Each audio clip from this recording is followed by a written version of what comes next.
Barack Obama, the story of hope and change. Hello, my friends. Today, I want to tell you a very special story. It is the story of a man who showed the world that hope can become real change. A man who started with simple beginnings, faced many struggles, but never gave up. This man is Barack Obama. In this story, you will walk with him from his childhood to the White House. You will see how he studied, how he worked, how he believed in himself, and how he became the first African-American president of the United States. But this is not just a story about politics. It is a story about dreams, courage, and hope. It is a story that will teach you. If you believe in yourself, if you keep learning, if you keep working hard, you too can change your life, and maybe even change the world.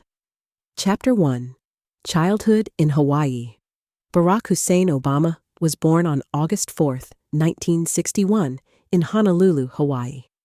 His father was from Kenya in Africa. His mother was from Kansas in the United States. Young Barack's parents came from very different worlds. His father, Barack Obama Sr., was a student from Kenya who came to America to study. His mother, Ann Dunham, was a kind and curious woman who loved to learn. When Barack was only 2 years old, his parents separated. Later, his father went back to Kenya, and Barack grew up mostly with his mother and grandparents. In Hawaii, Barack was surrounded by many different cultures and people. He saw Japanese, Chinese, Hawaiian, white, and black communities. This mix of cultures helped him see the world in a special way. He learned early that people may look different, but inside, they all have the same hopes and dreams. As a child, Barack loved to read. He loved stories about heroes and leaders, but he also asked many questions about who he was. Because his father was black and his mother was white, sometimes he felt he did not fully belong anywhere. But little Barack also had a strong light inside him, a curiosity, a desire to learn, and a dream that one day he could do something important. Chapter 2. A boy searching for identity. When Barack was 6, his mother married again, and the family moved to Indonesia. He lived there for 4 years. Life was very different. The streets were busy, the food was new, and he saw children living in poverty. This opened his eyes to the inequality of the world. At the age of 10, Barack returned to Hawaii to live with his grandparents. He went to a private school where most of the students were wealthy and white. At times, Barack felt different and alone. He struggled with his identity. Who was he? Was he African? Was he American? Where did he truly belong? But these questions gave him strength. He started writing books about race, history, and justice.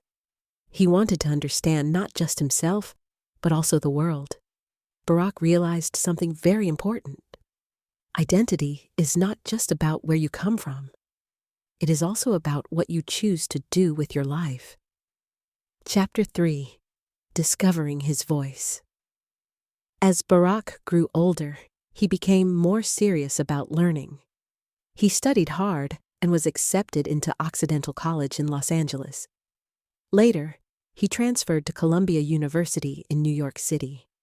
In New York, Barack studied political science and international relations.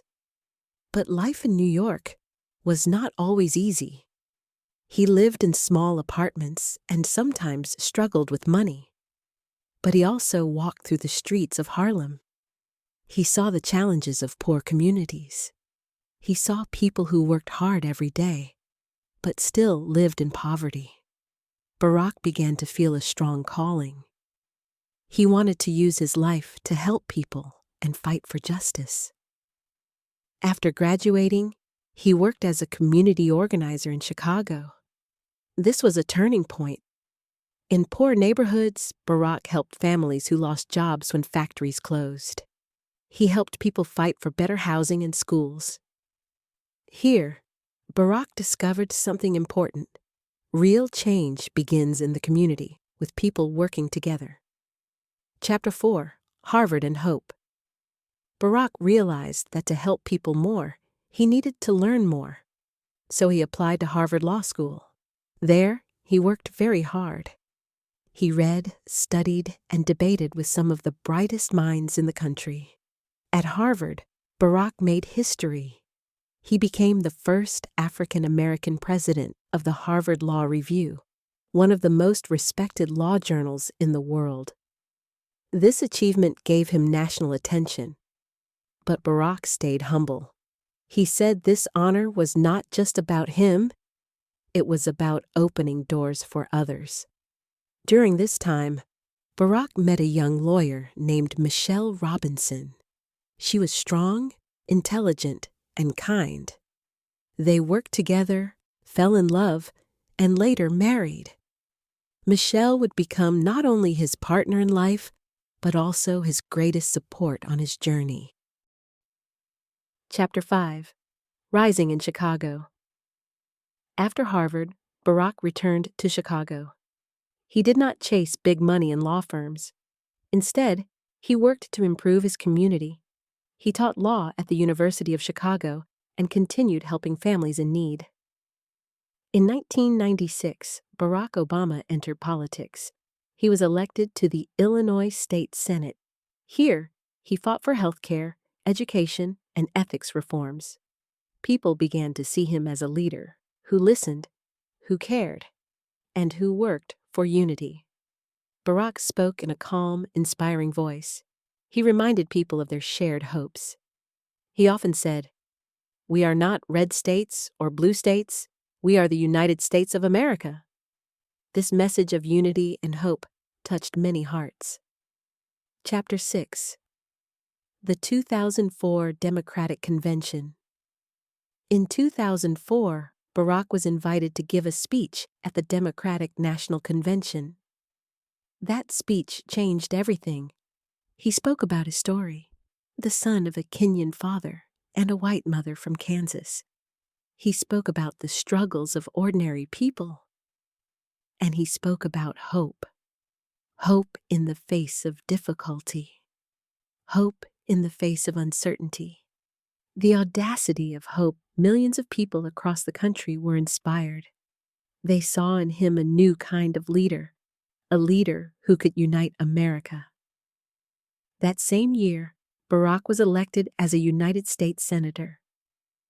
Chapter 7: The Road to the Presidency.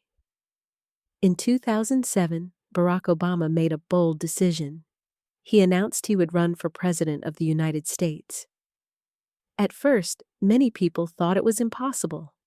He was young, he had less experience, and no African American had ever been elected president. But Barack believed in the power of people. His campaign was built on hope and change. Volunteers from across the country joined him.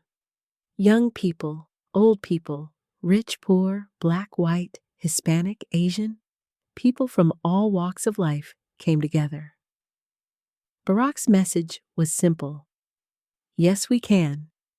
In 2008, after a long and historic campaign, Barack Obama was elected the 44th President of the United States. Chapter 8: The First African American President. On January 20th, 2009, Barack Obama stood before the world and took the oath of office. The crowd was huge. Millions of people watched on TV. For many, it was a moment they never thought they would see in their lifetime. Obama faced huge challenges. The economy was in crisis, wars were happening abroad, and people were losing jobs and homes. But he stayed calm. He told the people, "The road ahead will be hard. The climb will be steep.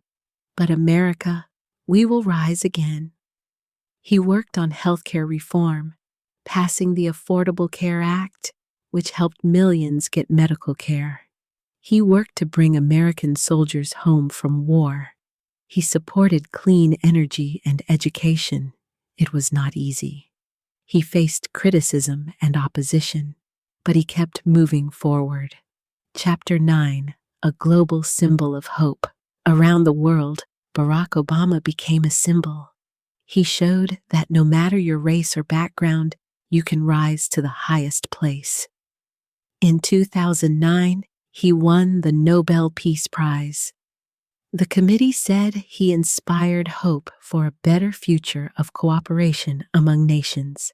For many young people in Africa, Asia, and beyond, Obama was proof that dreams are possible. Chapter 10: Legacy of Change. Barack Obama served 2 terms as president from 2009 to 2017. He left behind a legacy of hope, unity, and progress. He reminded America that change is possible when people believe and work together. When he left office, he said to the people, "I'm asking you to believe, not in my ability to bring about change, but in yours."